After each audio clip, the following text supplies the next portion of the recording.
옛부터 우리 민족은 당나무를 이용하여 한지를 만들었고, 많은 아시아 국가들이 한지를 만들어 사용하였지만 그중 당나무를 이용한 한국의 전통 한지는 세계적으로 가장 높은 품질을 인정받았습니다. 그 전통적인 방법이 지금까지 계승되고 발전하여 현재도 당나무를 이용한 한국의 전통 한지는 세계 최고의 품질을 유지하고 있습니다.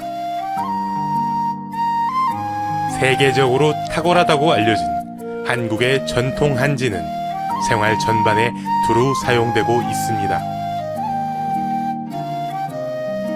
그중 친환경 닭섬유를 이용하여 제작된 마스크는 KF94의 인증시험까지 통과하여 닭섬유의 탁월한 기능성을 인정받았습니다. 닭섬유가 함유된 필터와 4겹의 레이어의 비말 차단, 폐렴균과 황색 포도상구균을 99% 억제하는 친환경 닭섬유의 뛰어난 항균과 항취, 그리고 편안한 호흡. 닭섬유의 흡한 속건 기능으로 항상 상쾌한 착용감과 세탁 후 여러 번 사용이 가능.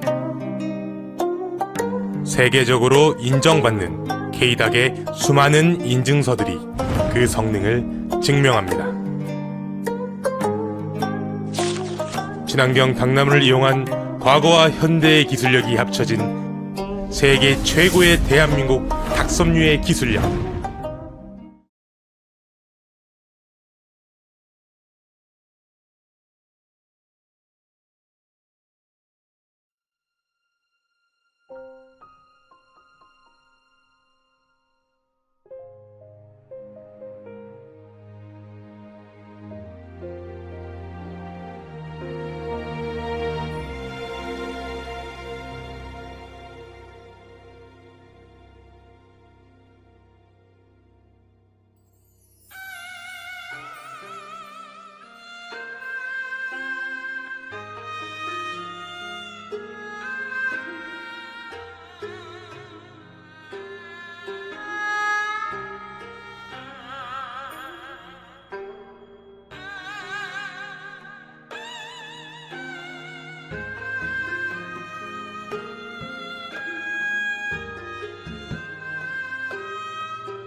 태고종은 1970년에 성립되었지만 조선시대 불교 전통을 계승하고 있는 종단이고, 또 다른 불교 종단에 비해 의식 전통을 잘 계승하고 있다고 평가되고 있기 때문에 태고종으로 계승되어 온 의식 전통을 살펴보고자 하는 겁니다. 다만 이제 이 의식 전통 중에서도 본구에서는 수륙제, 예수제, 다래제를 중심으로 해서 살펴보았습니다. 그래서 이제 2장과 3장 같은 경우는 우리나라 불교 천도 의식의 어떤 연원이라든지, 그리고 고려 조선 시대를 거치면서 불교 의식이 어떻게 전승되어 왔는지 그런 부분들에 대해서 언급을 했습니다. 이제 특히 이제 천도 의식 같은 경우는 이제 삼국시대부터 있어 왔고요. 이제 불교 전래되기 이전부터 사실은 있었다고 봐야 되겠죠. 그런데 이제 그 이후로는 불교식으로 천도 의식이 점차 정착되어 갔다, 이런 이제 내용을 삼국유사 등을 통해서 이제 확인할 수 있습니다. 그리고 이제 수륙제 같은 경우는 본격적으로 보이는 기록으로서는 이제 고려시대부터입니다. 이제 고려시대부터 이제 수륙제가 전승이 되었던 것으로 보이는데, 특히 국가에서 주로 설행했던 이제 왕실이죠. 왕실 중심으로 주로 이제 설행을 했던 것으로 이제 보입니다. 이제 민간에서도 뭐 했을 것으로 생각은 되지만 그런 기록들을 구체적으로 발견하기는 이제 좀 쉽지 않은 측면이 있습니다. 이제 예수제 같은 경우는 이제 예수제와 관련되는 어떤 소문과 관련되는 그 최근 고려시대 때도 간행된 그 불술 예수시황 생칠경이라고 이제 그 간행되긴 했는데 예수제를 설행했다라고 하는 그런 기록은 보이지를 않습니다. 예수제 설행과 관련된 기록은 조선 중기부터 보이기 때문에 아마도 그 조선 중기 이후에 예수제가 본격적으로 설행된 것이 아닌가 그렇게 생각이 되고 있습니다. 이제 수륙제 같은 경우는 왕실 중심으로 설행이 되다가 이제 그 조선 전기에 이제 조선이 뭐 유교 국가로 이제 건설된 것은 이제 잘 아시다시피 그래서 이제 왕실 중심으로 설행되던 이 수륙제가 조선 전기에 중단이 되고 민간에서 조선 후기 이후로는 이제 민간에서 이 수륙제라든지 예수제가 설행되었던 여러 가지 이제 사실들을 기록 속에서 확인할 수 있습니다. 이제 그런 내용들에 대해서 앞부분에서 이제 적었습니다. 그리고 이제 다래제와 관련되는 내용인데요. 이제 다래제와 관련해서는 그다지 뭐 연구 이제 다래제 자체에 대한 연구는 많이 있습니다만 이제 불교식의 이 다래제에 대해서는 그다지 연구가 많이 없어서 여러 가지 이제 몇 가지 나와 있는 어떤 연구들을 종합해서 좀 정리를 하긴 했는데요. 92쪽 그 자료지 92쪽에 보시면은 사찰 제사와 다래제 이렇게 제목을 잡았는데 이 부분에 대해서 잠깐 좀 읽어 가도록 하겠습니다. 오늘날 사찰에서 설행하는 다래제의 전통은 신라시대 이래 전성되어 왔을 것으로 생각되지만 문헌을 통해 고정하기는 쉽지 않습니다.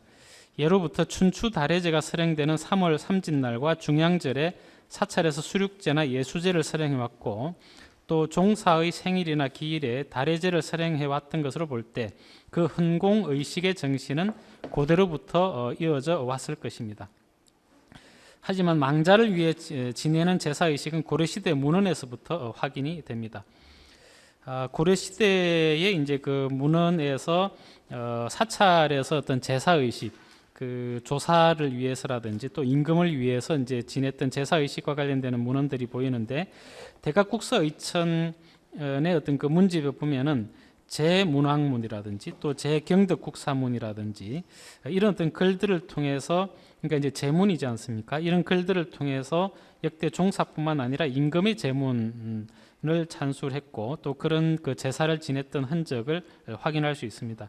근데 여기서 이제 제자는 제사라고 하는 그 제자를 쓰고 있기 때문에 이것은 이제 일종의 그 불교에서 지내는 제사로서 볼 수 있지 않을까 그렇게 생각됩니다. 그리고 또 고려말 원감국사 충지가 순천 정해사 개창조인 해소국사 정현에게 올린 정월 초하루의 제문도 이제 보입니다. 이런 어떤 그 제문들을 통해서 조선 시대 때 이제 해왔던 고려 시대 때 해왔던 그런 이제 제사를 볼 수 있는데 그 속에서 어떤 다래와 관련되는 기록은 또 이제 보이지 않습니다. 물론 이제 다래의 의식이 일정 정도 있었으리라고 생각은 됩니다만은 그러나 저희 같은 경우는 또 역사를 하는 입장에서는 이제 문헌에 나와 있지 않는 것을 언급하기는 어렵기 때문에 문헌만 가지고 이제 말씀을 드리자면은 이제 그 조선 초에 그 함허 기하가 이제 여러 제문을 남기고 있는데 여러 이 제문 속에서 이제 차와 관련되는 즉 이제 다래와 관련되는 그런 이제 내용이 보이고 있습니다. 가령 그 옥봉 영가를 위해 향과 차와 음식을 올리고 법을 설함 뭐 이런 이제 어떤 제목의 제문이라든지요. 또 진산 화상을 위해 향과 차를 올리고 법을 설함 이런 이제 제문을 통해서 고려시대 전통이 이어지면서도 제사에서 차를 사용했던 그런 이제 흔적을 확인할 수 있습니다. 그리고 17세기에 찬술된 백암 각성의 성문 상이초 또 나암진일의 성문 가래초라고 하는 문헌이 있는데 이 문헌은 이제 성녀가 입적하면 그 제자들이 음식과 과일을 차와 함께 올려 상례를 치르고 제문을 지어 올리는 의식을 정리한 글입니다. 이 두 저술에 수록된 제문식양 이라고 하는 글에서 보면은 그 제문의 내용을 기록하고 있는데 여기에 이제 차와 관련되는 그런 기록이 보이고 있습니다. 그렇지만 이때까지도 제사에 대해서 다래라고 하는 그런 용어를 사용한 용례는 보이지 않습니다. 다래제라고 하는 이런 이제 용례는 18세기부터 이제 보입니다. 여기서 이제 다래제의 제자는 제사할 때 그 제자인데요. 18세기에 그 지완이 찬술한 천지명양 수륙제의 범음 3보집에 보면은 그런 이제 내용을 할 수 있는 게 보입니다. 94쪽입니다. 여기 이제 다래라고 하는 표현이 보이는데 여기서 다래는 수륙제 의식 가운데 차를 올림에 예식을 하는 그런 이제 의미인데요. 이제 다래 절차로서 이제 이런 내용에서 이제 다래제라고 볼 수 있는 그런 이제 가능성이 열리는 그런 이제 다래라는 표현이 되겠습니다. 그래서 이제 18세기 이후 다래라는 표현은 다래제라고 하는 의미로 이제 사용된 것으로 보이는데 아암회장이 쓴 대둔사 비각 다래 충문에는 보면은 이제 여러 8명의 대사에게 제사를 지내면서 정성을 표하는 예로 꽃과 과일을 진설하고 떡과 차를 올리오니 흠향하십시오라고 하는 그런 이제 내용이 보입니다. 이 제목에서도 이제 다래 충문이라고 이제 했기 때문에 확실히 여기서는 이제 다래제라고 하는 제사제자의 제를 사용한 다래제라는 의미로 사용된 것을 확인할 수 있습니다. 그런데 이제 이런 다래제가 하나의 그 불교식의 이제 그 제공량할 때 아이의 그 제자를 이제 사용하는 것은 좀 더 후대로 이제 보입니다. 이제 다래제와 이제 관련해 볼 수 있는 하나의 그런 이제 내용은 그 백파긍선이 찬술한 착법 기감에 이제 이런 내용이 있습니다. 입적하는 날이라고 하는 구절을 설명하면서 이제 이렇게 되어 있습니다. 속이는 기일제에 경건히 깨끗한 음식을 차리고 남방화주 지장보살님께 공양한다. 여기에 이제 보면은 기제라고 하는 그런 표현, 기일지제라고 하는 그런 이제 표현이 나오는데 이 기제라고 하는 표현은 이제 고려 시대 때부터 이제 보이는 왕실 제사에서 보이는 그런 이제 표현이고 이때 다시 이제 제자, 아이의 제자를 사용하는 그런 표현이 보이기 때문에 이때 이후로 이제 어떤 다래가 이제 그 이전에 다래가 제사를 의미하게 되고 또 불교식의 어떤 제사로서 다래제라고 하는 그런 어떤 가능성이 보인다 이렇게 이제 이야기할 수 있을 것 같습니다. 그래서 이제 그리고 이제 16세기 이후에는 사실 이제 육아에서 여러 제사 의식을 다래라고 또 이제 표현한 그런 이제 표현들이 보이기 때문에 이런 것들이 이제 불교에 다시 들어와서 그 18세기, 19세기 이후에는 어떤 다래제라고 불리는 그런 형식으로 이제 정착된 것이 아닌가. 그리고 이제 우리가 오늘날 이야기하는 다래제, 아이의 제의 그 다래제는 근대 이후에 의미용으로서 정착된 것이 아닌가 그렇게 이제 생각됩니다. 자, 뭐 여기까지는 제가 그 어떤 수륙제, 예수제, 다래제의 여러 가지 그 전승과 관련되는 내용을 이제 본 것이고요. 지금부터가 이제 사실 제가 이 발표에서 이야기하려고 하는 그런 이제 내용입니다. 그래서 95쪽부터는 이제 읽어가면서 또 다시 설명드리겠습니다. 사장의 제목을 태고종의 천도의식 전통 개선과 의미 이렇게 이제 잡았습니다. 첫 번째로 근현대 불교 의식의 쇠퇴와 태고종의 전통 개선. 오늘날 대부분의 학자들은 조선후기 불교를 산중불교이면서 민중불교였다고 규정하고 이를 숭유억불의 관점에서 설명합니다. 그런데 불교가 민중화된 것이 왜 숭유억불인가라는 점에 있어서는 제대로 설명을 하지 못합니다. 불교가 대중화된다면 불교 입장에서는 오히려 좋은 현상이라고 보아야 하지 않을까. 조선시대에 이르러 더 이상 고려시대처럼 국가불교로서 상층부의 영화를 누리지 못하고 도성과 관청 가까이에 있던 사찰들이 폐사되어 거의 산사만 남게 되었고 또 성녀들은 성군의 신분으로 추락한 상황을 맞이하여 불교의 지위가 크게 하락한 것은 사실입니다. 그런데 불교가 민중의 신앙이 되어 민간에 전해오던 산신신앙이라든지 삼성신앙이라든지 이런 신앙을 사찰 속으로 이제 끌어오게 된 것은 불교가 그만큼 백성의 종교가 되었다는 의미이기도 한 것입니다. 즉 조선시대 불교는 상층부의 양반들과는 괴리되어 갔지만 절대 다수를 차지하는 하층부의 백성들에게는 더 가까이 다가간 그런 불교였다고 할 수 있습니다. 백성들에게 다가간 불교는 그들의 아픔을 치유하기 위해 조선 전기까지 왕실에서 설행되던 각종 불교 의식을 하층부 민중에게 선보였습니다. 왕실의 화려한 불교 의식은 신라시대 이래 그 음악과 무용에서 여러 절차를 가지고 있었는데 조선 전기 권력자들이 불교 관련 국가기관을 없애고 각종 의례를 유교식으로 바꿔나감에 따라 왕실의 불교 의례는 점차 쇠퇴하였고 왕실이나 양반가에서 행하던 불교 의례가 조선 후기에 이르러 일반 백성들 속으로 파고들었습니다. 그래서 18세기 이후 여러 불교 의식집들이 간행되어 범패, 나비춤, 바라춤 등이 설행되었으며 글자를 모르는 백성들은 문자가 아닌 의식을 통해 불교에 한 걸음 더 다가갈 수 있었습니다.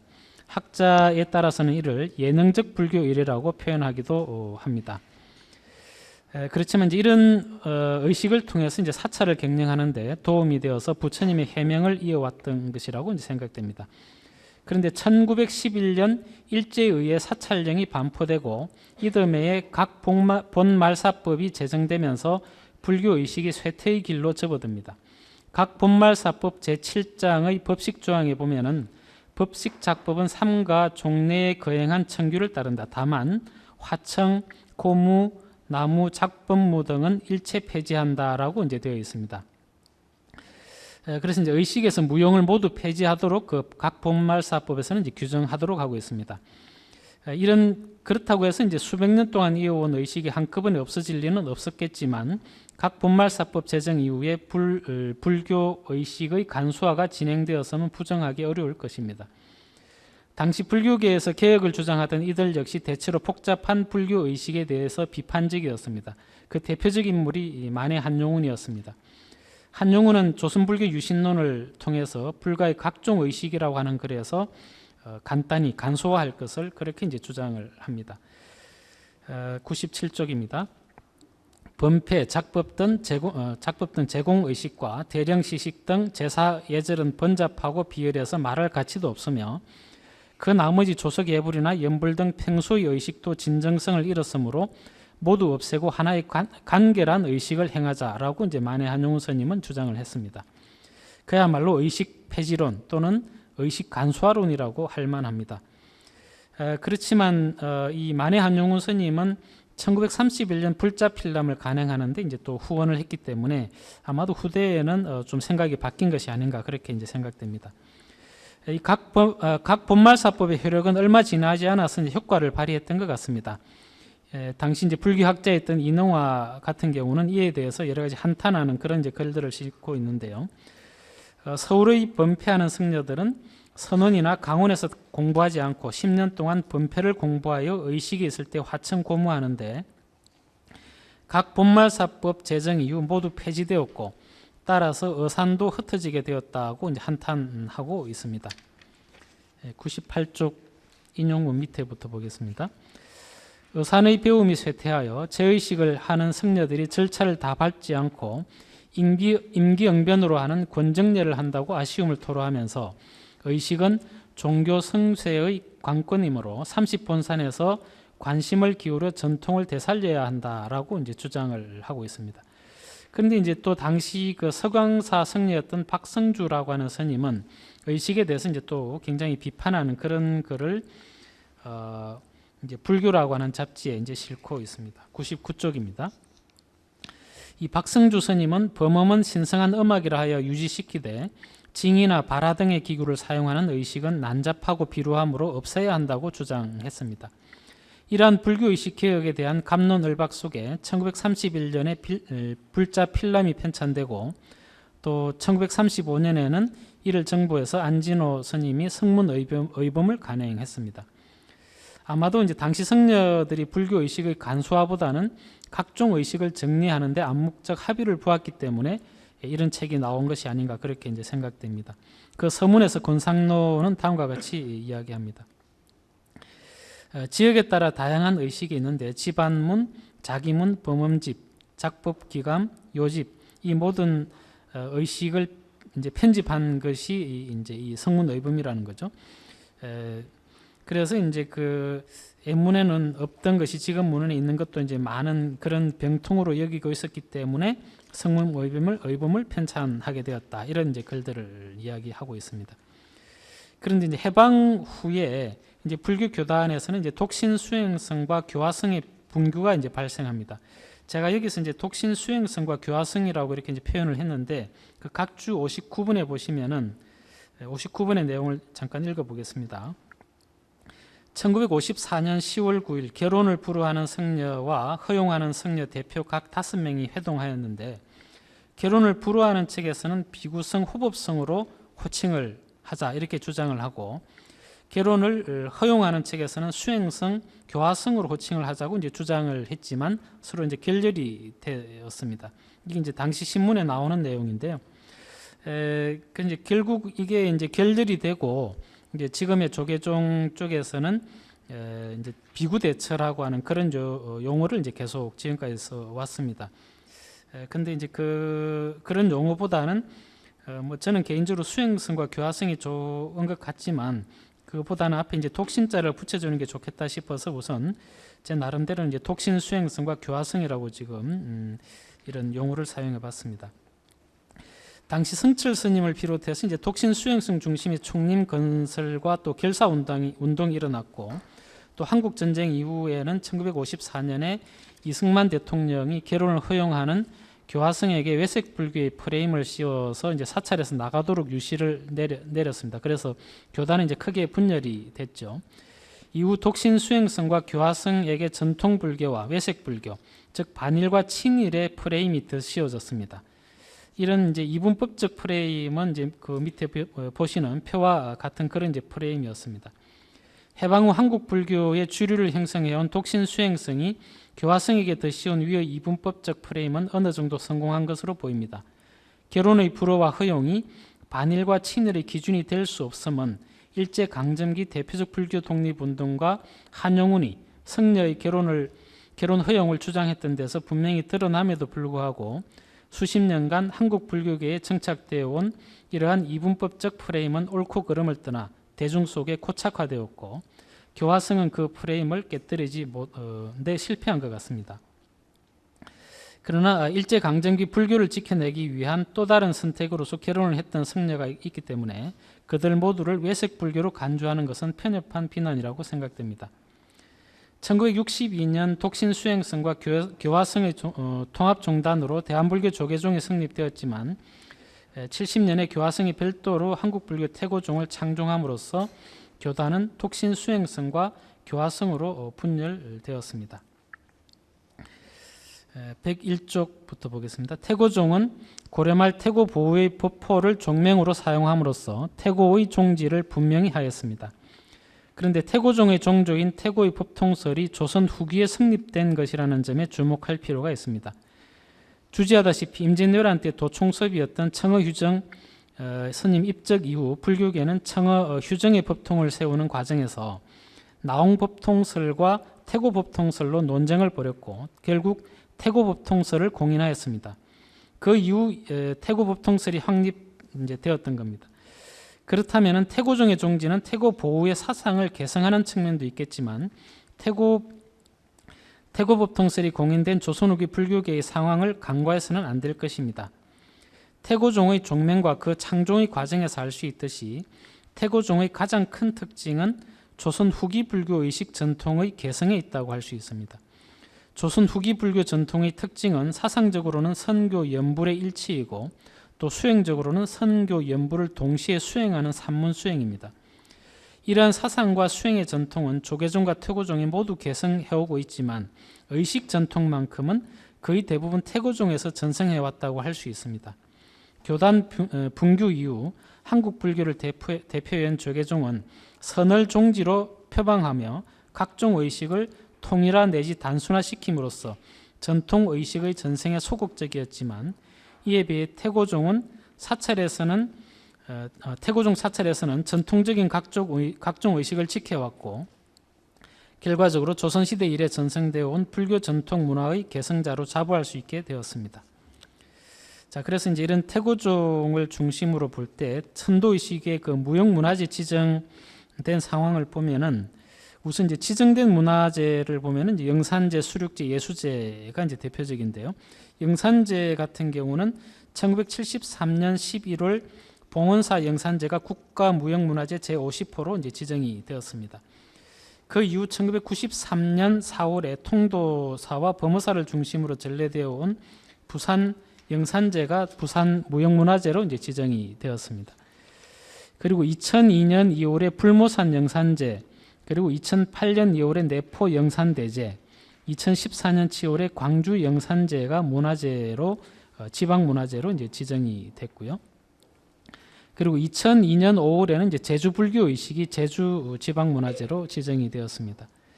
그리고 이제 수륙제는 인천 수륙제가 가장 먼저 문화재로 이제 지정이 되었습니다만 이후에 창원 백운사 그리고 동해 사마사, 서울 진관사 등에서 문화재 지정을 이제 준비를 해서 결국 2013년에 12월에 이제 사마사 진관사가 먼저 지정되고 2014년 3월에 뭐 거의 동시가 되겠습니다만 이제 그 백운사에서 지정이 됐는데 이 백운사의 불모산 영산 백운사 같은 경우는 이제 불모산 영산제가 아랫역 수륙제로 명칭이 변경되어서 국가문화재로 지정되었습니다. 그리고 예수제는 작약산 예수제가 이제 803 범폐맥을 개성한 점이 인정되어서 2019년에 지방문화재로 지정되었고 서울 봉은사가 또 지방문화재로 19년에 지정되었습니다. 현재는 이제 태고종 소속의 양주 청년사 예수제가 지정을 앞두고 있습니다. 104쪽입니다. 이상에서 보는 바와 같이 무형문화재로 지정된 대부분의 불교 의식이 조계종이 아닌 다른 종파에서 전생해 왔음을 알 수 있습니다. 사실 이제 태고종에서 거의 전승해 왔던 거죠.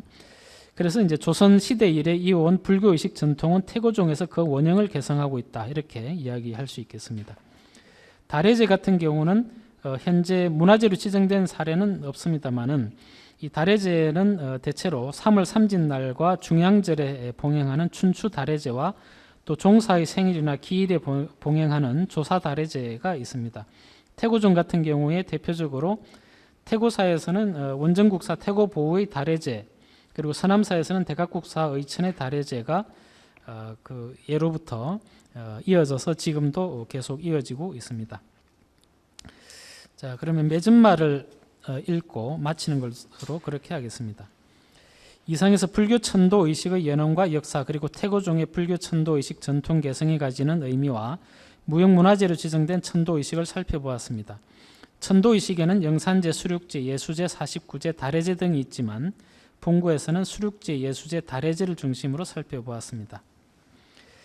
수륙제, 예수제, 다래제의 연원과 역사는 학문적 연구의 영역입니다. 그래서 이 분야에서 연구된 성과를 정리하는 수준에서 그를 정리하였습니다.